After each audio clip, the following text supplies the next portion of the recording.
요즘은 전 세계가 코로나 바이러스로 인한 전염병의 큰 몸살을 앓고 있습니다. 몸살이라고 하기에는 많이 심각한 상태입니다.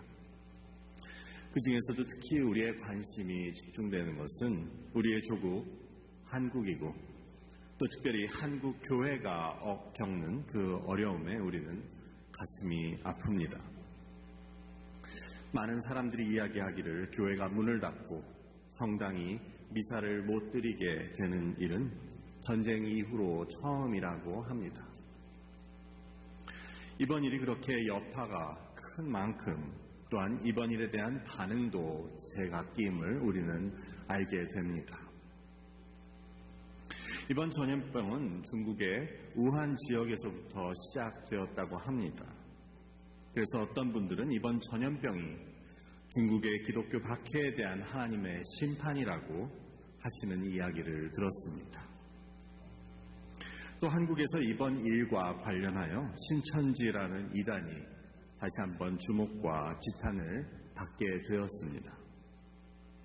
그것을 보고 또 어떠한 분들은 이번 일을 통해서 하나님께서 신천지를 심판하시려는 것이라는 말씀도 들었습니다. 한편으로는 그렇게 생각할 수도 있겠다 하실 수도 있지만 우리는 이러한 것들이 얼마나 위험한 발상인지 알고 또 경계해야 합니다. 누가복음 13장에서 어떤 사람들이 예수님께 와서 몇몇 갈릴리 사람들이 빌라도에 의해 죽임을 당한 것을 말씀드립니다. 그러자 예수님께서는 이렇게 말씀하십니다. 누가복음 13장 2절과 3절의 말씀입니다. 대답하여 이르시되 너희는 이 갈릴리 사람들이 이같이 해 받음으로 다른 모든 갈릴리 사람보다 더 죄가 있는 줄 아느냐? 너희에게 이르노니 아니라 너희도 만일 회개하지 아니하면 다 이와 같이 망하리라. 즉 예수님께서는 그들에게 일어난 것은 그들의 죄 때문이 아니라고 말합니다. 아니 더 정확히 말하자면 그들이 너희보다 더 죄가 많기 때문이 아니라고 말씀하십니다. 그리고 뒤 이어지는 말씀은 너희도 회개하지 아니하면 다 이와 같이 망하리라고 말씀하셨습니다.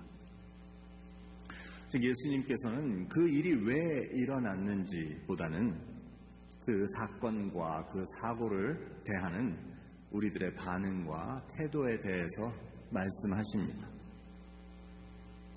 바로 이어서 4절과 5절에서 예수님께서는 다시 한번 말씀하십니다. 또 실로암에서 망대가 무너져 치어 죽은 18사람이 예루살렘에 거한 다른 모든 사람보다 더 죄가 있는 줄 아느냐? 너희에게 이르노니 아니라 너희도 만일 회개하지 아니하면 다 이와 같이 망하리라.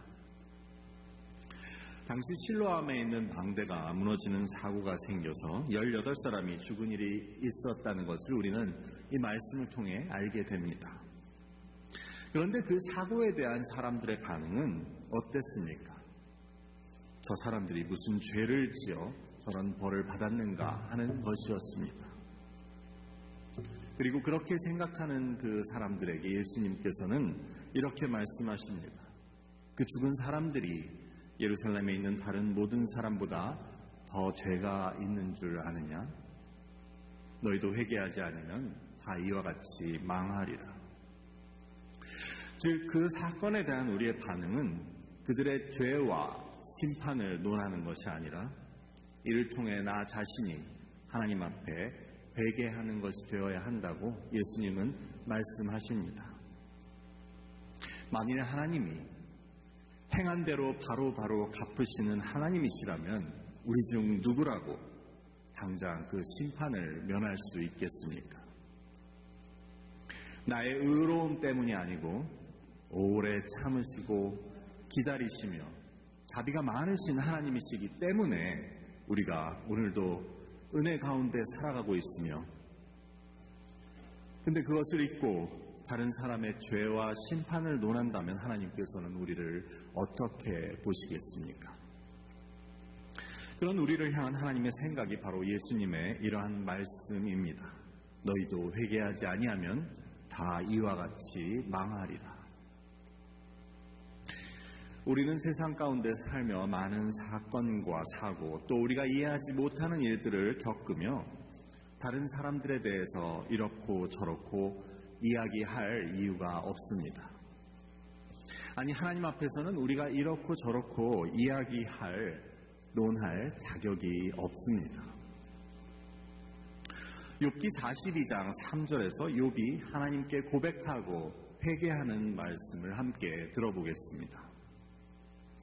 무지한 말로 이치를 가리는 자가 누구니이까? 나는 깨닫지도 못한 일을 말하였고 스스로 알 수도 없고 헤아리기도 어려운 일을 말하였나이다. 새번역 성경은 이를 이런 식으로 번역하고 있습니다. 잘 알지도 못하면서 감히 주님의 뜻이 이렇다 저렇다 말한 자가 바로 저입니다. 깨닫지도 못하면서 함부로 말을 하였습니다. 이런 욥의 고백은 바로 우리의 고백이 되어야 합니다. 우리는 이런 우리의 태도에 대해서 하나님 앞에 회개해야 할 것입니다. 그리고 우리 주변과 나에게 일어나는 모든 일에 대한 우리의 반응은 다른 이들에 대해 혹은 하나님의 뜻에 대해 이렇고 저렇고 이야기하는 것이 아니고 오직 나 자신을 돌아보고 회개하고 돌이키는 것이 되어야 합니다. 하나님께서 행한 대로 바로 갚으시는 분이라면 나도 심판을 면할 수가 없음을 깨닫고 하나님께로 돌아가기 위해 힘써야 합니다. 그렇다면 우리는 이 어려움을 겪고 있는 시대를 살고 있는 한 그리스도인으로서 어떻게 회개해야 합니까? 우리가 사순절 첫 번째 주일을 맞으며 또 한국 교회의 어려움을 지켜보는 우리들에게 너희는 마음을 찢고 너희 하나님 여호와께로 돌아오라 하는 요엘 선지자의 말씀에 귀를 기울이고자 합니다. 첫째로 오늘 말씀은 회개는 미루어서는 되는 일이 아님을 보여주고 있습니다. 12절의 말씀입니다. 여호와의 말씀에 너희는 이제라도 금식하고 울며 애통하며 마음을 다하여 내게로 돌아오라 하셨나니. 여기서 선지자는 하나님의 말씀을 전하며 이제라도라고 말합니다. 영어 성경과 히브리 성경은 모두 이제라도 하는 말이 문장의 제일 앞에 나와 있습니다. 이제라도. 이것은 무슨 뜻입니까? 하나님께서는 요엘서에 의하면 이미 그들을 위한 심판을 준비해 두셨습니다. 하나님께서는 그들에게 수도 없이 말씀하시고 율법을 통해서 또 수많은 선지자들을 통해서 너희의 길을 돌이키고 회개하라고 내게로 돌아오라고 수도 없이 말씀하셨지만 그들은 듣지 않았고 결국 하나님께서는 그들에게 심판을 예정해 놓으십니다. 그래서 요엘서 처음 1장부터 2장 앞부분까지는 그 심판에 대해서 말씀하고 있습니다. 하지만 하나님께서는 그 이후에 이렇게 말씀하시는 것입니다. 그래도 이제라도 이미 많이 늦었지만 이미 내가 심판을 준비해 놓았지만 지금이라도 너희가 내게 돌아오면 긍휼히 여겨야겠다 하시는 하나님의 말씀인 것입니다. 지금이라도 늦지 않았어. 늦었다고 생각할 때가 가장 빠른 때이다. 우리는 이런 말씀을 많이 듣습니다. 이 말이 무슨 말인지 우리는 머리로는 아는데 문제는 이것이 내 삶에 얼마나 적용이 되는가 하는 문제가 있습니다. 즉 우리는 당장 닥치기 전에는 그 심각성을 깨닫지 못하는 경우가 많습니다. 그것이 어떻게 보면 우리 인간의 특성인 것 같습니다.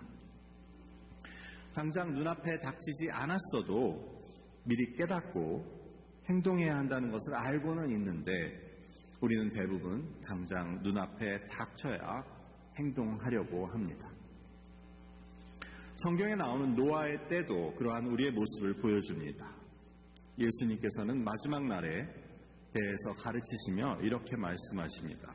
마태복음 24장 38절과 39절의 말씀입니다. 홍수전에 노아가 방주에 들어가던 날까지 사람들이 먹고 마시고 장가들고 시집가고 있으면서 홍수가 나서 그들을 다 멸하기까지 깨닫지 못하였으니 인자의 임함도 이와 같으리라. 우리는 아무도 우리의 마지막 날이 언제인지 알지 못합니다. 실로암 망대로 인해 죽은 그 18사람들도 아마 그날이 그들의 마지막 날인지 알지 못했을 것입니다. 그런데 우리의 문제는 우리의 마지막이 당장은 아니라고 확신할 수 있는 것처럼 그렇게 살고 있다는 것입니다. 그래서 결과적으로 우리의 결단을 미룹니다. 우리의 돌이킴을 미룹니다. 이처럼 아직 당장은 마지막이 아니라고 믿고 사는 우리들은 내일도 아닐 것이라고 믿고 다음 달도 아닐 것이라고 내년도 아니라고 믿을 것입니다. 그러던 중 우리가 마지막을 맞게 되면 우리는 이 세상에서 가장 어리석은 자가 되고 맙니다. 슬피 울며 이를 갈게 될 것이라고 예수님은 말씀하십니다. 이런 우리에게 요엘 선지자를 통한 하나님의 말씀은 다시 한번 우리에게 기회를 주시는, 우리가 돌이키기를 원하시는 하나님의 그 마음을 보여줍니다. 이제라도. 이미 심판의 화살은 활을 떠났지만 지금이라도 돌이키면 긍휼히 여기시고 용서하시겠다는 하나님의 마음입니다. 그래서 우리는 지금 당장 돌이켜야 합니다. 회개는 미루어서는 안 되는 일입니다. 유다 백성들은 선지자들의 말을 듣지 않고 결국 바벨론에 끌려가 이를 갈며 슬피 울게 되었습니다. 그때까지 수도 없는 기회가 있었고 수 없는 선지자들의 외침이 있었지만, 하나님의 기다림이 있었지만 그들은 노아의 때와 같이 그 화가 그들에게 임할 때까지 깨닫지 못하고 돌이키지 못했습니다. 성경의 그 많은 교훈들을 읽고 듣고 또 알고 있는 우리들은 이제라도 라는 말씀이 다름 아닌 나에게 하시는 하나님의 말씀임을 알아야 합니다. 그래서 당장 돌이켜야 합니다. 제가 너무 아침부터 마음을 무겁게 해드리는 것 같아 잠시 분위기 전환을 위해 시 한 편을 소개해드리고자 합니다. 알프레도 디 수자라는 사람의 시입니다. 춤춰라 아무도 보고 있지 않은 것처럼, 사랑하라 한 번도 상처받지 않은 것처럼, 노래하라 아무도 듣지 않는 것처럼, 일하라 돈이 필요 없는 것처럼, 살아라 오늘이 마지막 날인 것처럼. 이 중에 특히 마지막 구절이 기억에 남습니다. 살아라 오늘이 마지막 날인 것처럼. 하지만 저라면 이 마지막 구절을 이렇게 바꾸겠습니다. 회개하라 오늘이 마지막 날인 것처럼, 돌이키라 오늘이 마지막 기회인 것처럼. 좀 분위기를 바꾸겠다고 하고 결국은 다시 돌아갔네요. 하나님은 말씀하십니다. 이제라도 금식하고 울며 애통하고 마음을 다하여 내게로 돌아오라. 이것이 우리를 향한 하나님 아버지의 마음입니다. 둘째로 회개는 마음을 찢는 일이라고 오늘 성경은 말씀하고 있습니다. 본문 13절의 말씀입니다. 너희는 옷을 찢지 말고 마음을 찢고 너희 하나님 여호와께로 돌아올지어다. 그는 은혜로우시며 자비로우시며 노하기를 더디하시며 인애가 크시사 뜻을 돌이켜 재앙을 내리지 아니하시나니.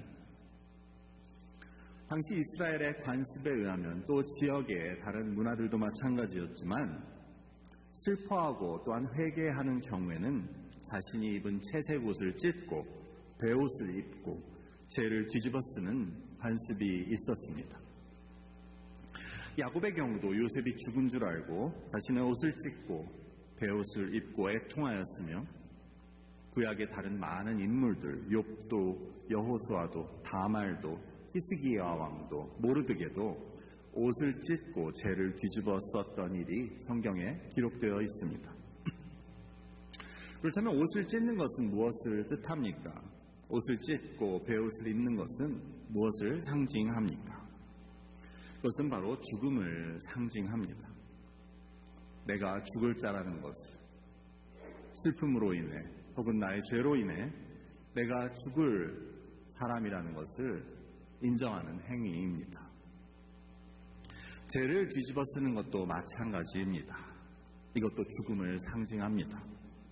나는 한 줌의 죄로 돌아갈 인생에 불과하다는 것을, 흙에서 왔으니 흙으로 돌아간다는 것을 인정하는 행위입니다. 우리가 지난 주간에 있었던 죄의 수요일에서도 마찬가지입니다. 전통 교회에서는 지난해의 종려주일에 흔들었던 종려나무 가지를 모아다가 그것을 태워서 재로 만들어서 그것을 다음 해의 죄의 수요일, 즉 사순절이 시작하는 날에 이마에 바르고 너는 흙에서 왔으니 흙으로 돌아갈 것이라 라는 말씀을 묵상하였습니다. 이를 통해 그들은 하나님의 뜻 그리고 그 앞에 우리 인간의 연약함과 죄악됨을 인정하고 우리 인간에 대한 이러한 인식에 기초하여 그리스도의 십자가 앞에 나의 모습을 돌아보고 회개하는 것이 바로 사순절의 의미였습니다. 나의 죄 때문에 그리스도께서 당하신 그 고난과 죽음 그리고 그를 통해 드러난 하나님의 그 놀라운 사랑을 묵상하는 것이 사순절의 의미입니다. 그런데 이스라엘의 이러한 회개는 마음이 없는 형식에 그치게 됩니다. 그들이 드렸던 제사와 예물도 형식적인 것에 머물게 되었습니다. 그렇기 때문에 오늘 읽은 요엘서 앞부분에 있는 1장 말씀에 보면 하나님께서는 너희의 소제와 전제를 하나님의 성전에 드리지 못하게 할 것이라고 하셨던 것입니다. 이러한 형식적으로 옷을 찢는 회개에 대해서 하나님은 말씀하십니다. 너희의 회개는 옷을 찢는 것이 아니고 마음을 찢는 것이 되어야 한다. 너희는 옷을 찢지 말고 마음을 찢고 너희 하나님 여호와께로 돌아오라고 말씀하십니다. 성경은 여러 곳에서 우리의 마음에 대해서 이야기합니다. 몸의 할례가 아닌 마음의 할례를 주시리라고 말씀하시고 또 우리의 굳은 마음을 제하고 부드러운 마음을 주실 것이라고 또 우리의 옷을 찢지 말고 우리의 마음을 찢으라고 말씀하십니다. 예수님께서도 예수님 말씀을 깨닫지 못하는 자들을 이사야 말씀을 인용해 책망하시며 이 백성들의 마음이 완악하여져서 그 귀는 듣기에 둔하고 눈은 감았다고 말씀하셨습니다. 그렇다면 오늘 요엘이 이야기하는 마음을 찢는 것은 우리가 어떻게 하는 것을 말합니까? 이는 우리가 애통하고 통회하는 마음을 갖는 것을 말합니다. 원래 겉으로 드러난 옷을 찢는 행위는 우리가 정말 애통하고 통회하는 마음에서부터 우러나오는 행위여야 하는데 우리가 애통함이 없이 통회함이 없이 옷을 찢자 하나님께서는 옷을 찢는 것이 아니라 마음을 찢으라고 말씀하셨던 것입니다. 우리는 우리 가운데 얼마나 통회함과 애통함이 있습니까? 하나님 앞에 나올 때 우리는 나의 죄로 인해 얼마나 통회함이 있습니까? 우리는 이 시대에 대한 얼마나 애통함이 우리의 마음 가운데 있습니까? 통회하지 못하고 애통하지 못하는 굳어진 마음의 문제는 눈물이 마른다는 것입니다. 완악한 마음의 문제는 웬만해선 움직이지 않는다는 것입니다. 하나님 앞에 나오고 있는 나의 마음은 과연 어떤 상태입니까? 다윗은 자신의 회개를 통해 하나님에 대해서 이렇게 고백합니다. 시편 51편 16절과 17절의 말씀입니다. 주께서는 제사를 기뻐하지 아니하시나니 그렇지 아니하면 내가 드렸을 것이라. 주는 번제를 기뻐하지 아니하시나이다. 하나님께서 구하시는 제사는 상한 심령이라. 하나님이여 상하고 통회하는 마음을 주께서 멸시하지 아니하시리이다. 하나님께서 원하시는 것은, 그리고 하나님께서 보시는 것은 이 예배의 형식이 아닙니다. 우리의 드리는 예물이 아닙니다. 우리의 그 외에 어떤 다른 종교 생활도 아닙니다. 그 가운데 우리의 상한 심령이 없으면, 상하고 통회하는 마음이 없으면, 우리의 마음을 찢음이 없으면 하나님께서는 기뻐하지 않으십니다. 다윗은 말합니다. 상하고 통회하는 마음을 주께서 멸시하지 아니하시리이다. 하나님은 우리의 상한 심령을 원하십니다. 우리가 그 상한 마음, 찢겨진 마음을 가지고 애통하고 통회하며 나아올 때 하나님께서는 결코 외면하지 않으시고 우리의 그 마음을 받으십니다. 우리가 오늘날과 같이 이 깨어진 시대를 살고 있으며 우리 마음 가운데 상한 마음이 없다면 그것은 우리의 마음이 굳어지고 우리의 마음이 완악하기 때문일 것입니다. 가족이 깨어지고 관계가 깨어지고 모든 것은 이익을 쫓아가고 하나님을 아는 지식이 없는 이 땅을 살면서 우리 가운데 애통하는 상한 마음이 없다면 그것은 우리의 마음이 굳어졌기 때문입니다. 또한 더 이상 내 죄에 대한 애통함이 없고 내가 상처 준 사람들에 대한 미안함이 없고 내가 외면한 사람들에 대한 죄책감이 없다면 그것은 우리의 마음이 이미 완악하여졌기 때문입니다. 그런 굳어진 마음, 완악해진 우리의 마음에는 씨가 떨어져도 하나님의 말씀에 씨가 떨어져도 뿌리를 내리지 못하고 하나님의 은혜의 단비가 내려도 흘러 들어가지 못합니다. 그런 마음으로 나아오는 우리는 또한 하나님을 기쁘시게 하지 못합니다. 그래서 호세아 선지자는 이렇게 외쳤습니다. 너희 묵은 땅을 기경하라고 마르고 굳어버린 너희의 마음을 갈아엎으라고 그래야 하나님께서 임하셔서 그 의를 비처럼 너희에게 내리시리라고 그 밭을 갈아엎어야만이 은혜의 단비와 열매를 허락하실 것이라고 선포하였던 것입니다. 우리는 이처럼 마음을 찢어야 합니다. 우리의 굳은 마음을 갈아엎어야 합니다. 그럴 때 하나님께서는 내 속에 정한 마음을 창조하시고 내 안에 정직한 영을 새롭게 하실 것입니다. 그때 주께서는 구원의 즐거움을 내게 회복시켜 주시고 자원하는 심령을 주사 나를 붙들어 주실 것입니다. 그때서야 주께서는 의로운 제사와 온전한 번제를 기뻐하시고 그때 우리는 하나님께 비로소 영과 진리로 예배할 수 있게 됩니다. 이제 말씀을 맺고자 합니다. 오늘은 3.1 운동이 일어난 지 101년이 되는 날입니다. 일제강점에 맞서 만세운동, 독립운동을 벌인 민족 대표의 33인 중에는 기독교인이 16명이 포함되어 있었습니다. 그중 장로교 목사님과 장로님이 6분, 그리고 감리교 목사님과 장로님이 6분이 계셨습니다. 그중 장로교 목사의 한 분이었던 길선주 목사님은 그 개인의 회개로 인해 한국교회 역사에 있어서 가장 중요한 사건인 1907년 그 평양 대부흥 운동을 그것의 시작을 가져오게 된 인물이었습니다. 목사 안수를 받기 전 그 평양 장대현 교회에서 사경회를 위한 새벽 기도를 인도하시던 중 그는 이렇게 사람들 앞에서 회개했다고 합니다.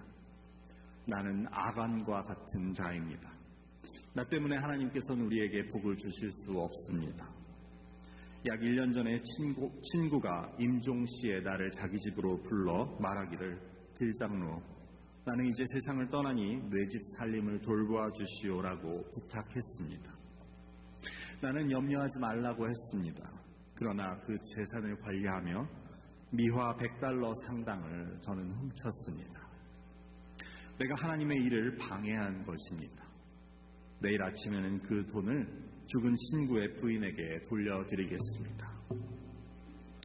이런 길선주 목사님의 회개를 시작으로 그곳에 있던 다른 이들도 회개하기 시작했으며, 이 가운데 하나님께서는 한국교회에 놀라운 부흥의 역사를 허락해 주셨던 것입니다.